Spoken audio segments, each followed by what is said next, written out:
What's up, everybody? Welcome back to Taste Like Music. Jason and Joe here. It's our Albums of the Week series where we review records chosen for us by our patrons. This week we are reviewing an album from 1970 called Exuma, the Obi Man. Obey a Man. Bam.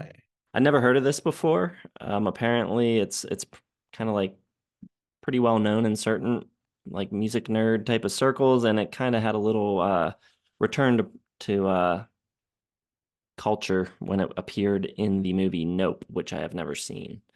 But apparently in the movie, you can actually see the record cover. It's in one of the shots, and there's a record playing, and this is what it is. I really knew nothing about this going into it. It was described as a blend of different Bahamanian styles. So that didn't mean a lot to me either, because I don't I don't really know what that entails. So any clue what this was going to sound like ahead of time? No, zero. I guess I sort of figured since it's Bahamian, that it would sound a little Caribbean, maybe a little Jamaican-ish, sort of in that same universe, very rhythmic. But I didn't know until I read about it that he, being McFarlane Gregory Anthony Mackey, aka Exuma, moved to Greenwich Village in the early 60s and was like playing in the folk scene there. So I don't know.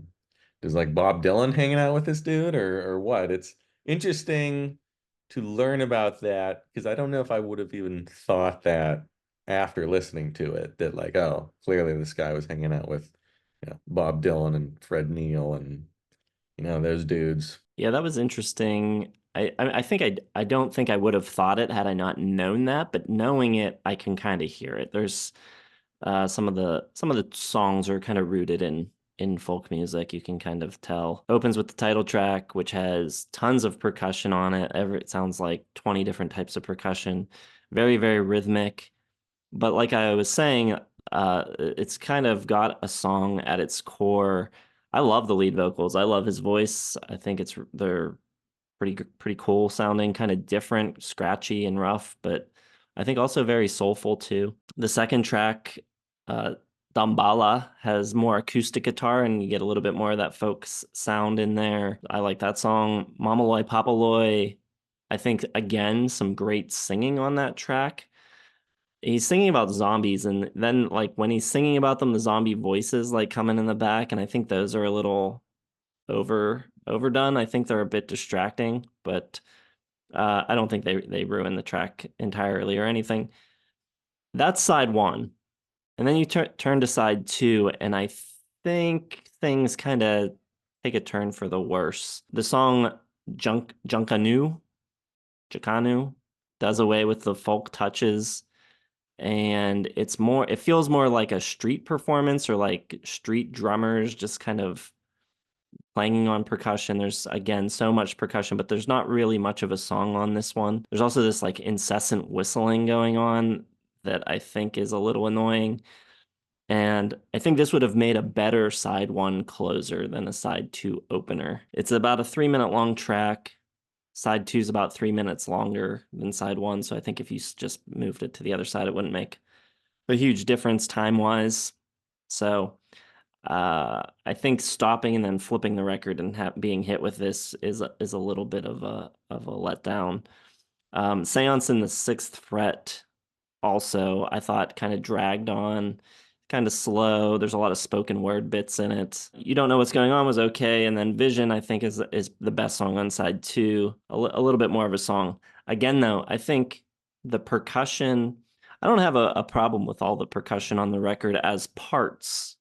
I think they add to the ambience of the sound, and it's kind of cool, the percussion. I think it's all mixed way too loud. And maybe that's just my own sensibilities, but I feel like the percussion just totally overwhelms some of the songs, especially this one. Is just way too loud and way too much of it going on. So, pros and cons here. I really like the voice. I think the songwriting is interesting and kind of cool. I think the general vibe is pretty interesting. I just think the arrangements and the way they're kind of mixed and the way it sounds and the way it's sequenced. I think there's some issues with those things. So for me, I'm at a 3.5 star again. I thought it was enjoyable, pretty cool.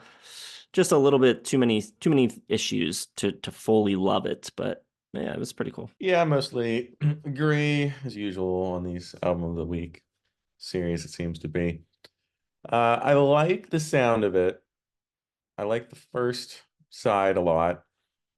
I think, you can hear the acoustic and, it's folky enough. And the songs, they're not totally out there. Sounds like, at least on the first half, they have a purpose and like they have a structure and it integrates the Bahamian sounds, which, I don't know what that is exactly, but guessing from everything, and since this is Bahamian and whatever, the Bahamian, the rhythm section, the whistles, the foot drums, the congas, like all that. I guess that's the Bahamian sound. So when you integrate that, you synthesize that with like the folk music. I think it's pretty cool. Ton of backing vocals, which I like a lot. I think Exuma has a good, interesting voice. It's not like a good in a technical sense, he's not gonna win American Idol or anything, but I think for the music it works well.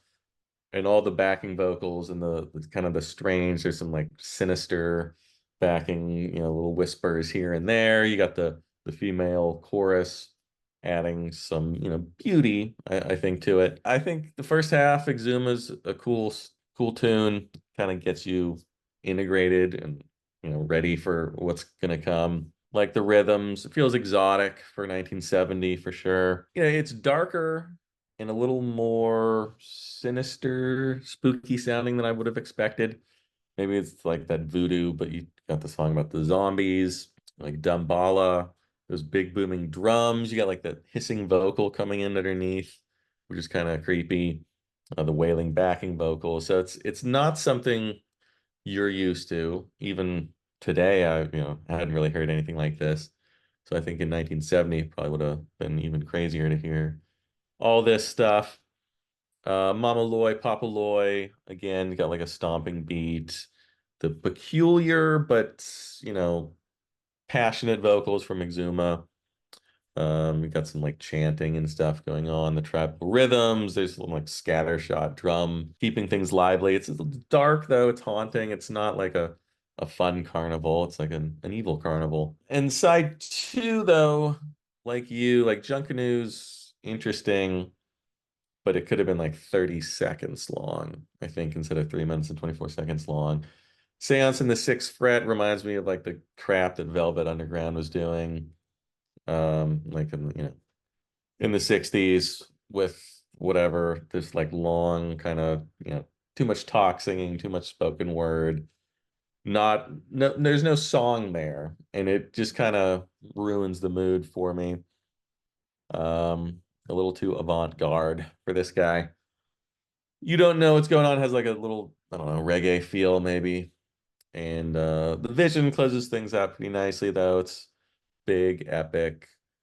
Sounds pretty much like the songs on the first half though. It's nothing, too out of the box from what's been established. And like I like all the sounds and I like the songs that are songs.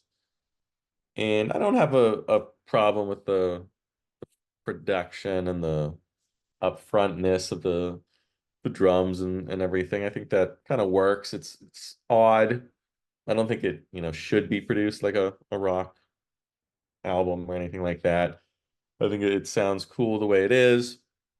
I just could use maybe like a couple more actual tunes. Like I'd love to hear like him doing like a folk song, kind of just like stripped back with nothing accompanying it. I think, something like that would have been real cool on side two. So maybe just like too much of the same stuff. And then when it's not the same stuff, it's the weird avant-garde stuff. Little quibbles, but overall, I'm at 3.5 because I don't love it. I'm interested. Like, I think I'd check out like his next album or two. I think they have a little bit higher regard for them. So, or maybe not. I don't know. But it'd be interesting to see where he goes, like with this style, and if he switches things up or kind of goes the same route or what. Could be interesting. All right, yeah, so we are seeing pretty much eye to eye. I saw a couple other people talking about this record on our Discord and mentioning similar things. I think people mostly feel that side one is significantly stronger than side two. If you've heard this record, let us know what you think of it. Leave us a comment, hit the like button, subscribe to the channel. Check out the video description for a link to our Patreon if you're interested in checking us out over there. Thanks for watching, and we will see you in the next one.